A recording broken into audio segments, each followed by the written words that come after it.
and welcome to the second episode of Franklin, my City Skylines series where we follow the development of the city of Franklin over time instead of making a huge city from scratch. Right now it's about 1650, so we got to talk about good old-fashioned European settler colonialism. Now everyone's heard of the classic colonial powers, the Spanish, the English, and the Belgians.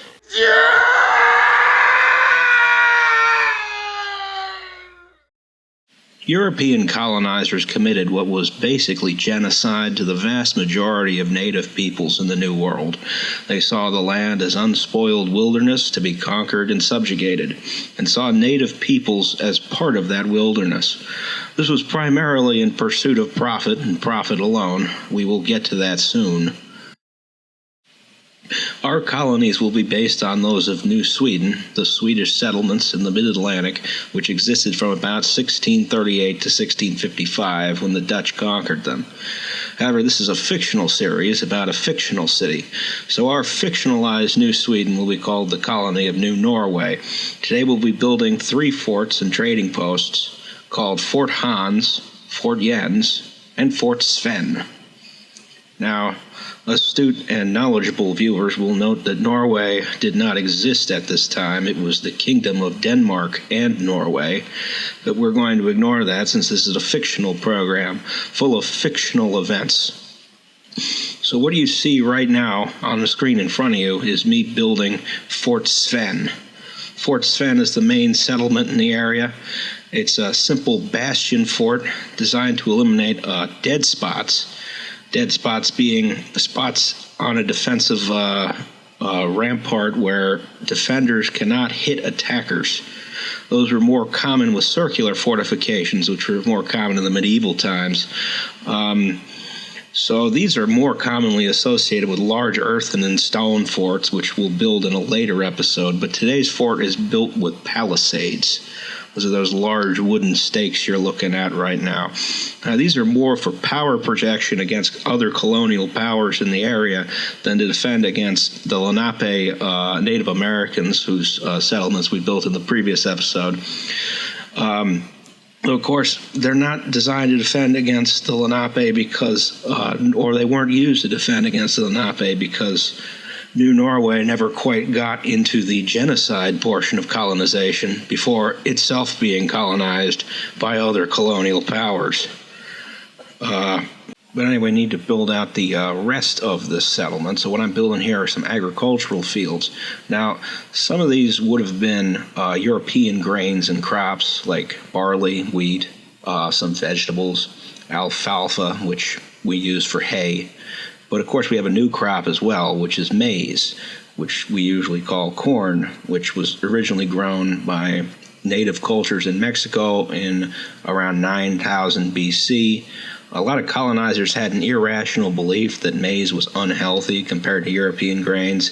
It would turn them into savages, as they called the natives. But despite this, it grew so well in the new climate that it quickly became a staple crop for colonizers, and obviously remains one to this day. So anyway, let's name the district here, and what I'm going to build right about here is a couple more houses. These would have usually been made out of logs, but there wasn't something in the workshop that looked like this, so we got these more refined little Swedish cottages. And what I'm building here is a little common area in the settlement where anyone's livestock can go and graze. Just add in a little bit of grass here, and add in a couple other decals in the area just to give the land a little more character. Not everything is dirt. There's still some grass. People, care about their settlement a little bit. I'm going to build a couple roads leading out of town. We will flesh those out later a bit more. Add a couple stables in where people keep their horses and livestock, and a couple more permanent buildings over by the actual dock itself. And you notice I did not accurately place those cannons because I didn't know what I was doing at the time. When we do the big earthen fort later, I will be sure to place that accurately so I don't get angry messages from whatever City Skylines YouTube viewers who are also military geeks.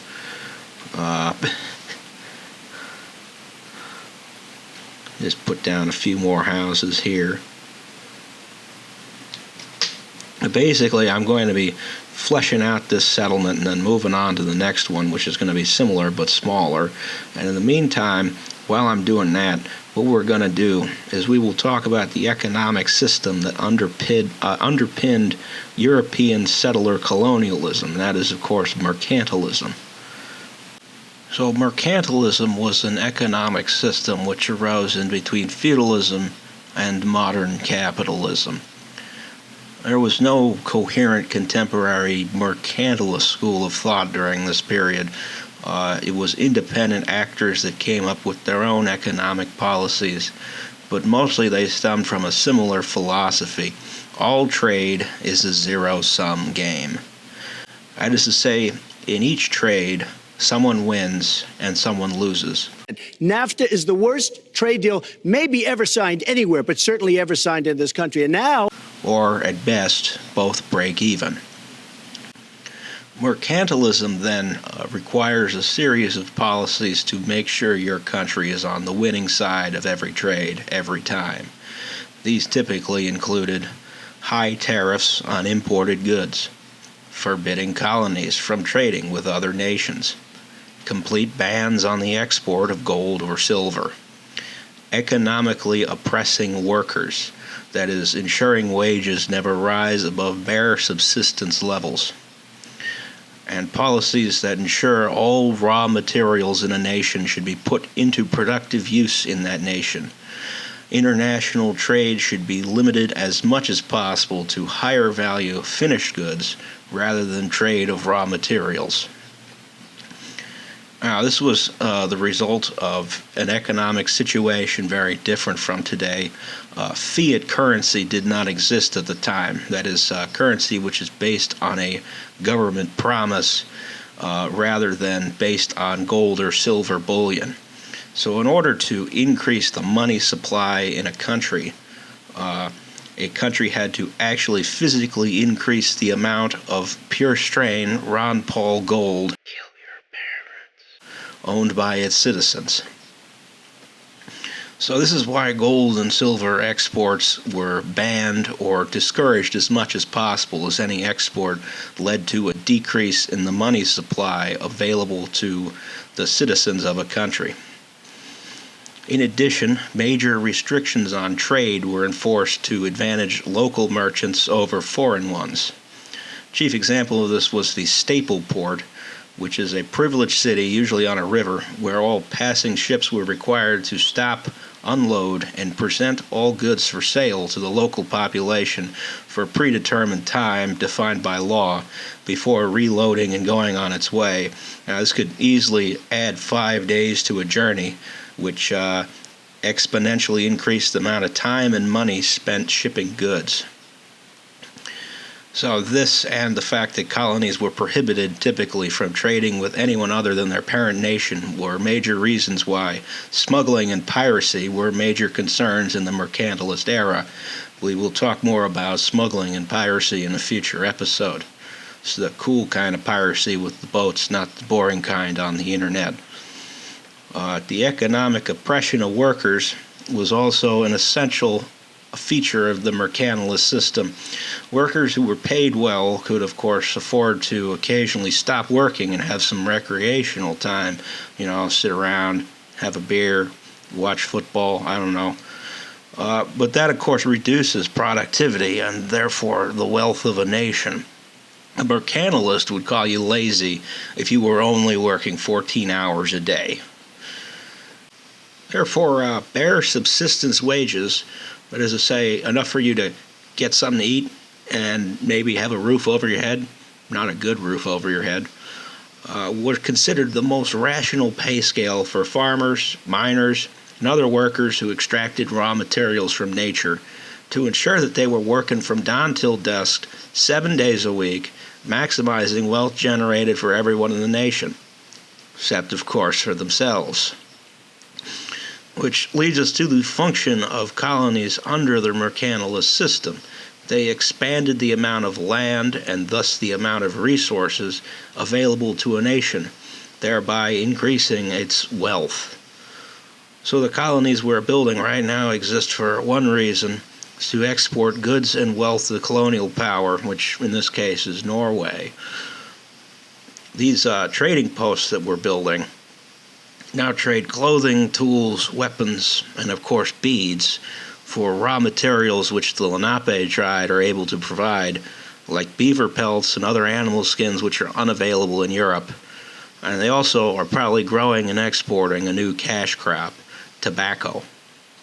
Now, I think it's reasonable to ask, what's the great value in beaver pelts or tobacco compared to, say, a rifle that may be being traded for them?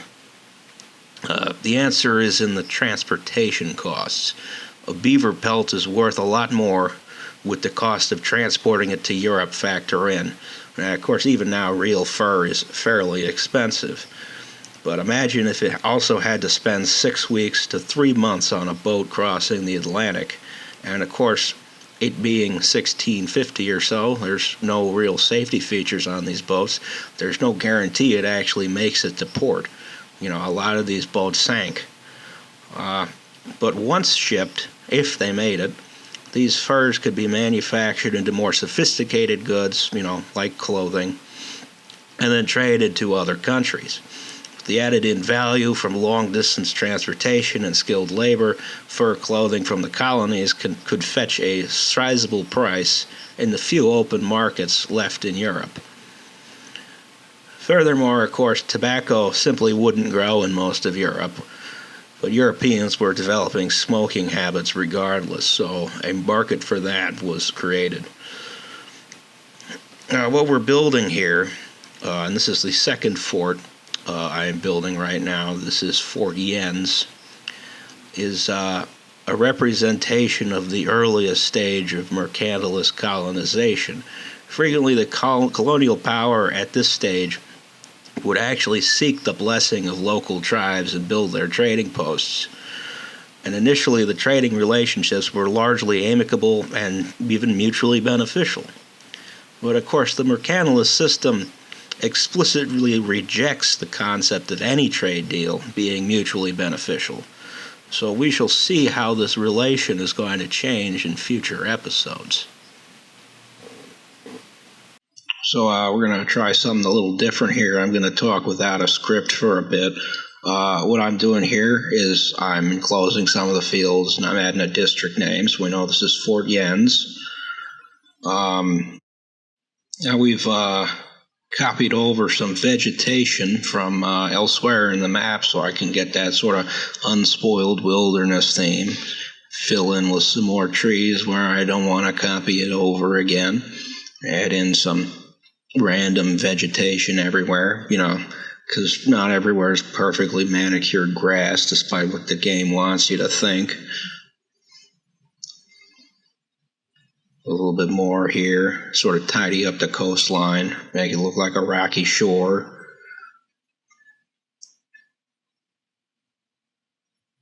And we're going to grab some dirt, try and cover over the street where the ferry terminal is. I know probably not the most realistic for this era, but it looked better than any other ferry terminal I could find. Just add some grass, make it look a little overgrown. I mean, it's not a big settlement here. Fort Jens, they might not be taking care of it as well. Might not have clear-cut it as well either.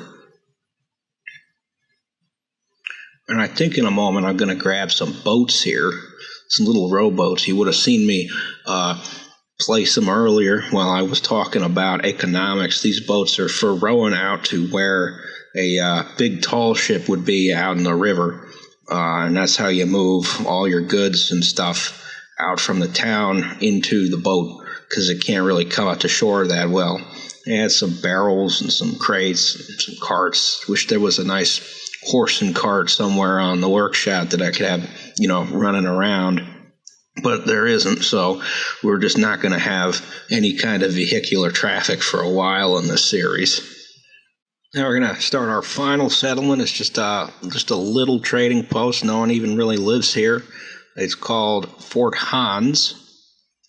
Fort Hans, essentially what I'm going to do is I'm going to copy and paste the fortifications from one of the other one, and then we're going to sort of build it out a little bit here, because I'm, incredibly lazy about this entire series. God forbid I put any kind of effort into, literally anything. Build another ferry terminal. I'm going to set up a route with some old-timey boats going up and down. Build this building here that's sort of like, where the guy who runs the fort lives. I don't know if that would be I don't know what the particular term for that would be. Probably a commander or something. And there's probably like actual military ranks. Take out some of the props. I'm going to add a watchtower. So you can, spot people coming from far off. And we added a couple houses, but we're not going to go crazy. We're going to say there's an overland link between these two forts. That's not probably going to be used as much as the marine route, of course. Just add some dirt here. And get some more of them trees, because can't have enough trees.